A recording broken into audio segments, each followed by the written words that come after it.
Imaginez une ville baignée de lumière, une ville qui s'appelle Omélas. Mhm. On est au premier jour de l'été, un festival grandiose bat son plein. Il y a des tours aux couleurs vives, de la musique dans les rues, Une joie palpable partout. une joie pure, oui, sans l'ombre d'un doute. Pas de roi, pas de guerre, pas de culpabilité. Bref, l'utopie parfaite. Mais évidemment, il y a un mais. Il y a un mais. Cette perfection a un prix. Et c'est un prix absolument terrible, caché dans l'ombre. C'est de ça qu'on va parler. Exactement. Aujourd'hui, on se plonge dans une nouvelle qui a durablement marqué la science-fiction et la philosophie morale. Ceux qui partent d'Omélas, d'Ursula K. Le Guin, publié en 1973. Un texte très court, mais d'une densité incroyable. C'est ça. Pour notre analyse, on a bien sûr relu le texte, mais on a aussi exploré les multiples interprétations qu'il a suscitées.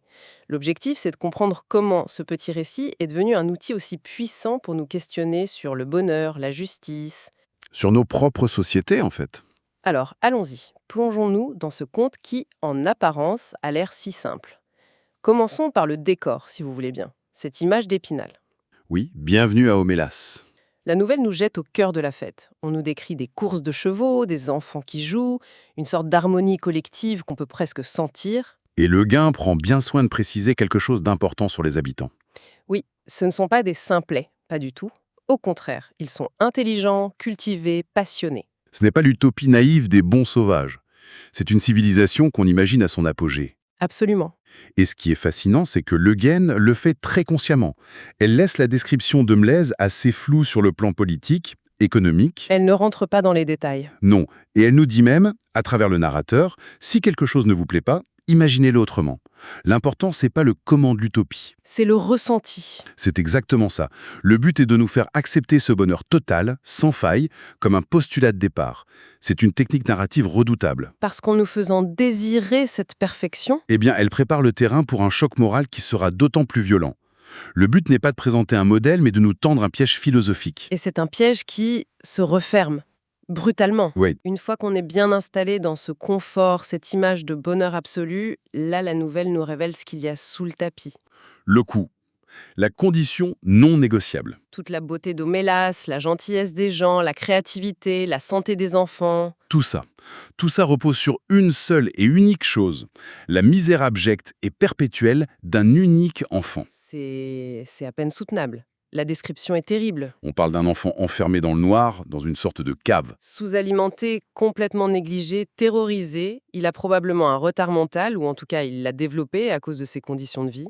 Une souffrance continue. Et le pire, c'est que ce n'est même pas un secret honteux que tout le monde essaie d'oublier. Non, c'est un fait, connu de tous. C'est même une partie intégrante de leur éducation. À un certain âge, entre 8 et 12 ans, on emmène chaque enfant d'Oumélas voir celui qui est sacrifié. On leur explique tout. On leur dit « votre bonheur, la vie que vous aimez, la splendeur de notre cité », eh ben, tout ça dépend de la souffrance de cet être-là. Si on le sortait, si on lui montrait la moindre gentillesse, tout s'effondrerait. Voilà, le pacte est clair. C'est impossible comme situation. Comment une société peut continuer à fonctionner avec une telle vérité au grand jour? Le choc initial est immense. C'est décrit comme une vague de dégoût, de rage, d'impuissance. J'imagine. Et c'est là le cœur de ce que Le Guin appelle un psychomythe, un conte qui explore un archétype de la psyché humaine. Ici, le bouc émissaire. Poussé à son paroxysme, la pureté de la communauté est achetée par la souffrance d'un seul. Sauf qu'ici, il n'y a aucune justification religieuse ou mystique. C'est un contrat social, froid, rationnel, transparent.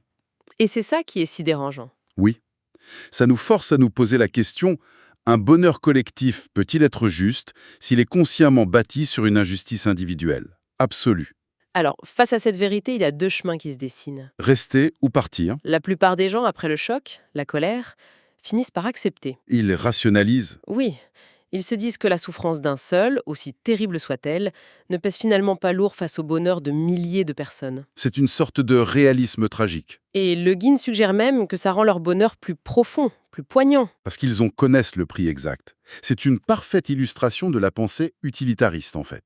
L'utilitarisme, c'est-à-dire. C'est une doctrine philosophique, popularisée par des gens comme Bentham ou John Stuart Mill, qui postule que l'action la plus morale est celle qui maximise le bonheur pour le plus grand nombre. Donc, un calcul. Un calcul, oui.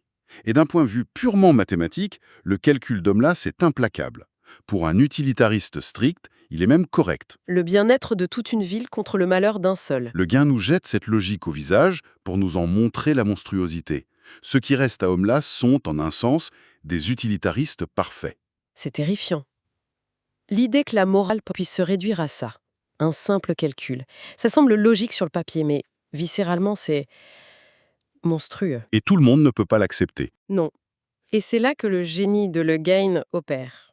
Elle nous présente la deuxième voie. Celle de la minorité. Certains, parfois des jeunes, juste après avoir vu l'enfant, parfois des adultes, Oui, ça peut prendre des années. ils font un autre choix. Ils ne protestent pas, ils ne se révoltent pas. Un jour, ils se lèvent et ils partent Ils sortent de la ville, seuls, et marchent. vers un lieu que personne ne connaît. Un lieu encore plus difficile à imaginer que la Cité du Bonheur elle-même. Et la nouvelle se termine sur cette phrase. Mais ils semblent savoir où ils vont, ceux qui s'éloignent d'Homélas. C'est une fin tellement ouverte qui résonne longtemps. Elle est incroyable, cette fin. Parce qu'ils rejettent le calcul utilitariste.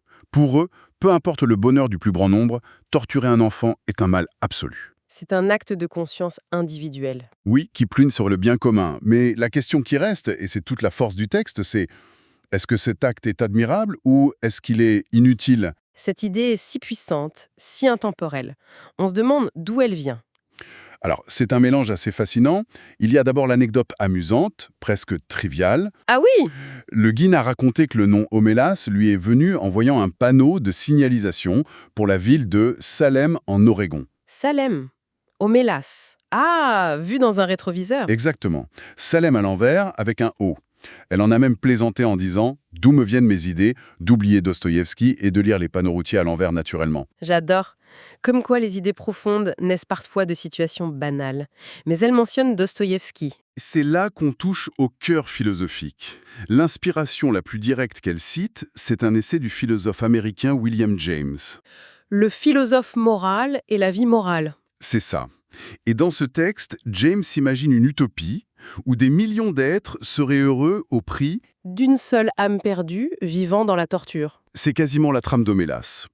Il pose la question, accepterait-on ce marché? C'est une expérience de pensée philosophique qu'elle a transformée en un récit incroyable. Oui, et elle admit plus tard que, même si elle l'avait oublié sur le moment, cette idée est aussi au centre d'un dialogue ultra célèbre dans Les Frères Karamazov de Dostoïevski. Ivan Karamazov qui demande à son frère Alyosha S'il accepterait de bâtir un monde de bonheur éternel, s'il fallait pour ça torturer à mort un seul petit enfant. de cet enfant. Le fait qu'on retrouve ce dilemme chez un romancier russe tourmenté par la foi et un philosophe américain pragmatiste, ça montre à quel point il est universel.